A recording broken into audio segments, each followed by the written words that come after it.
আসসালামু আলাইকুম বন্ধুরা, কেমন আছেন আপনারা সবাই? আজকে আমি পটল, আলু, টমেটো দিয়ে মাছের ঝোল বানাইতেছি। আমি মাছ দিয়া মাছ ভাজা নিতেছি। পটল ভাজি খাওয়া হয়।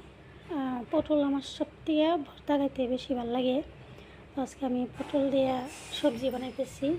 পটলটা আলাদা করে ভাজা নিবার চেয়েছিলাম, তো ভাজি নাই। এখানে আমি পেঁয়াজ কেটে নিছি, একটা আলু, মরিচ, টমেটো, কাঁচামরিচ দিয়ে রান্না করবো, গুঁড়া মরিচ খাই না। টমেটো কাটা দিয়ে নিছি।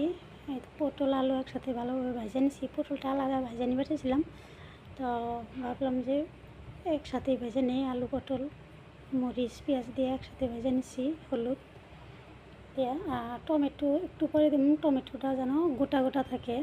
টমেটো গলে গেলে ভালো লাগে না আমার কাছে।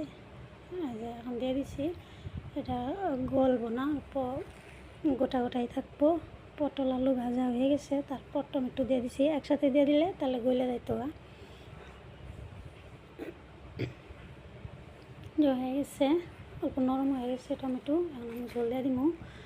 তো আমার ভিডিওটা যারা দেখে লাইক, কমেন্ট, শেয়ার, সাবস্ক্রাইব করছেন তাদেরকে অসংখ্য ধন্যবাদ। যারা এখনও লাইক, কমেন্ট, শেয়ার, সাবস্ক্রাইব করেন নাই, দয়া করে লাইক, কমেন্ট, শেয়ার, সাবস্ক্রাইব করে দিন। তো হয়ে গেছে, এখন আমি ঝোল দিয়ে দিলাম। টমেটোটা একটু নরম হয়ে গেছে, তারপর ঝোল দিছি। পটল আলু তো আগের থেকে ভাজাই নিছি, ঝোল দিয়ে দিছি। ঝোল ফুটে গেলে তারপরে আমি মাছ দিয়ে দিব। গরমের দিনের সবজি এটা, আজকে আমার দুপুরবেলার সবজি। দুপুরবেলা বানাইছি আমি টমেটো দিয়ে পটল আলুর ঝোল, মাছ। তো ঝোল ফুটে গেছে, আমি দিয়ে দিব মাছ। রান্না আমি তো কাউরে শিখাইতেছি না, একদম নর্মাল রান্না। এটা যে কেউ করে খাইতে পারে।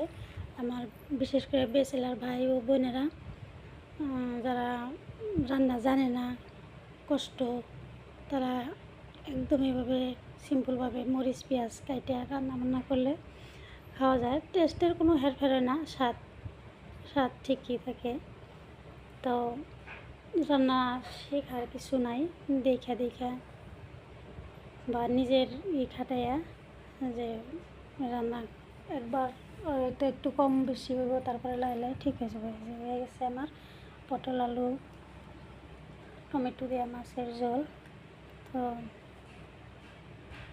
টমেটো একদম গোটা গোটা রয়েছে, আমি টমেটো গোটা রাখছি। পটল আলু তো আগের থেকে ভেজে রাখছি। এটা মাছ। সবাই ভালো থাকবেন, সুস্থ থাকবেন।